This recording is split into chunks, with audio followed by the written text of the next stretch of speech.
Okay, so we are going to talk about how to solve an equation with the variable on both sides.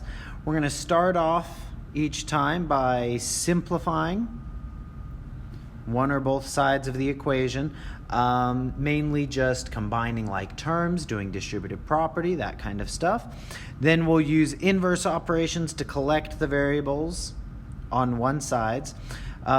We don't want the variable on both sides. We are always trying to get the variable alone. Now, if it's on both sides, that's going to be completely impossible. And then collect the constant terms on the other side of it to isolate the variable. So here we've got our first equation, 10 minus 4x equals negative 9x. We can see we got variable terms on both sides of that line. In order to eliminate it, I pick one of my terms. In this case, I'll choose the negative 4x, and I will choose the inverse operation. So I will add a 4x to both sides of that. And after I add 4x, negative 4x plus 4x, that equals 0. 10 minus 0 is just 10. Negative 9x plus 4x, and we have negative 5x. Okay, so by adding 4x to both sides, I was able to completely eliminate it from the left. Now, all I need to do now is to get the x alone.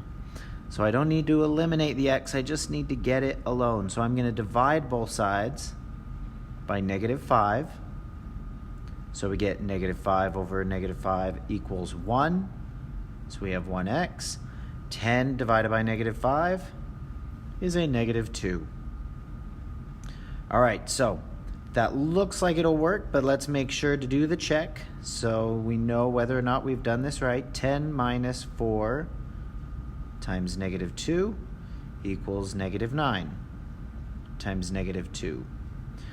All right, negative 4 times negative 2 becomes a positive 8. Negative 9 times negative 2 is positive 18. 10 plus 8 is 18.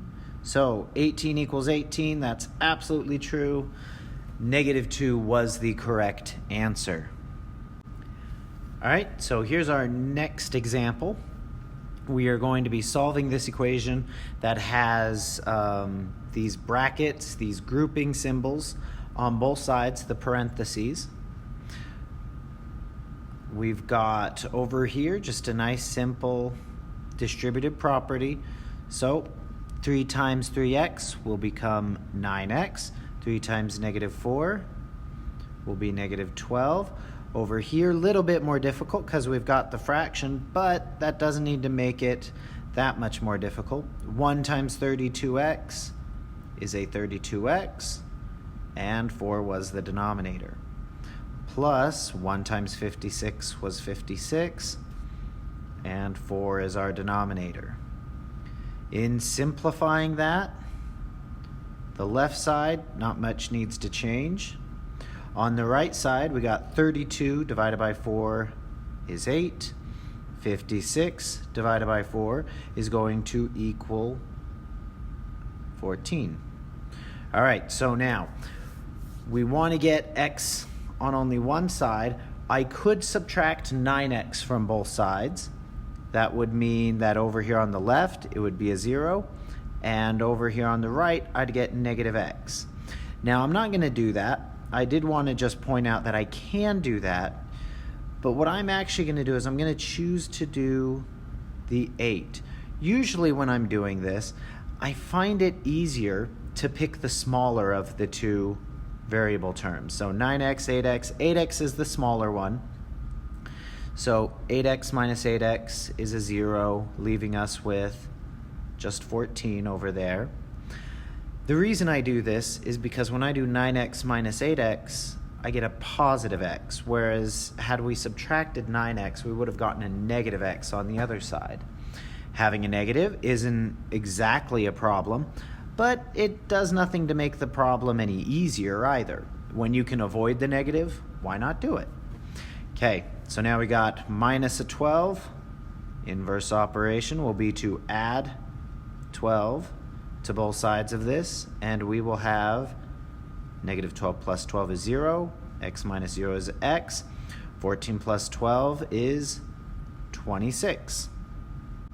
So now with the check, all we do is we rewrite the equation and we replace the x with 26. So we got 32 times 26 plus 56. All right, 3 times 26 is going to be 78 minus 4. And then over here, 32 times 26 is 832. Then we got the plus 56. 78 minus 4 is going to be 74. And 832 plus 56 is going to be 888. 3 times 74, 222. 1/4 of 888, 222. So we found the right answer. Not all equations are going to have a solution. Not all equations are only going to have one solution. When an equation, or an equation that is true for all of the values, is called an identity. It's an identity if it has infinitely many solutions. An equation that is not true for any value of the variable has no solution. So we just need to see if it's true for all values or true for none of the values. So in our first equation, let's go ahead and start simplifying it by getting 3 times 5 is 15x. 3 times the 2 will be 6.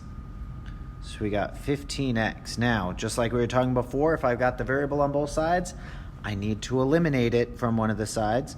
So as I try to do that, minus 15x, minus 15x, something happens here.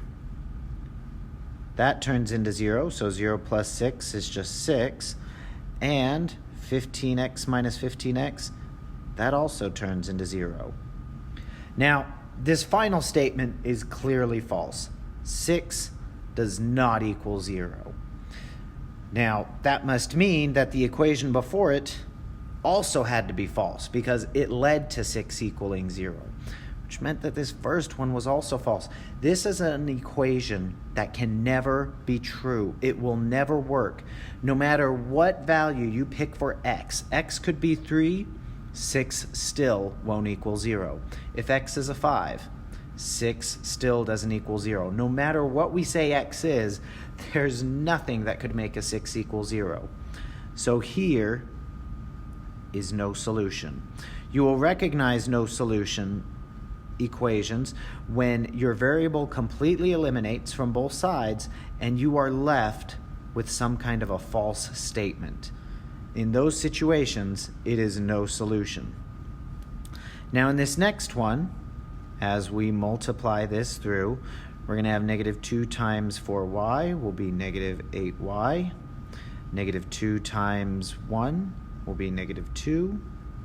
And then we drop everything down on the right side.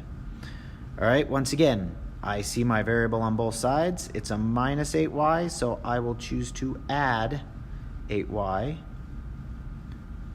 to eliminate it. Now that one turns into 0. That one turns into 0. So once again, we see a situation in which the variables, as we're trying to solve this, they're completely eliminated from both sides. But a little something different this time. We got negative 2 equals negative 2. Now that is absolutely true. So this is an identity. Both sides are the same. Okay? My ID has a picture of me. It looks just like me. That's my identification. These two sides look the same. They are an identity. When you get an identity, it means you have infinite solutions. Any number we pick for x will become a solution. Every number will work. If I want to change y to be a 5, well, notice this top part. Negative 8 times 5 minus 2. Okay, well that'll be, so negative 8 times 5 is going to be negative 40 minus 2, negative 42. This one is also negative 8 times 5 minus 2. It'll also give us negative 42. Because both sides are essentially the same equation, even though they looked a little bit different at the beginning, that doesn't change anything. They're still basically the same equation, and every number we put into it is going to yield the exact same result. So that is an example of infinite solution. All right, so now let's talk about working with a real-world problem. Now, we've got a boat that's leaving New Orleans and travels upstream on the Mississippi River for 4 hours.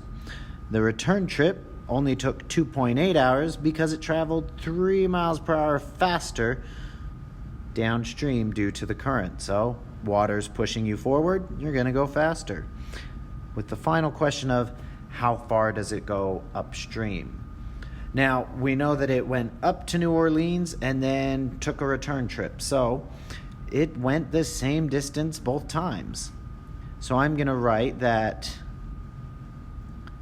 the distance up was the same as the distance down. All right, so that's one thing we know. Now, another thing we're dealing with is we know distances.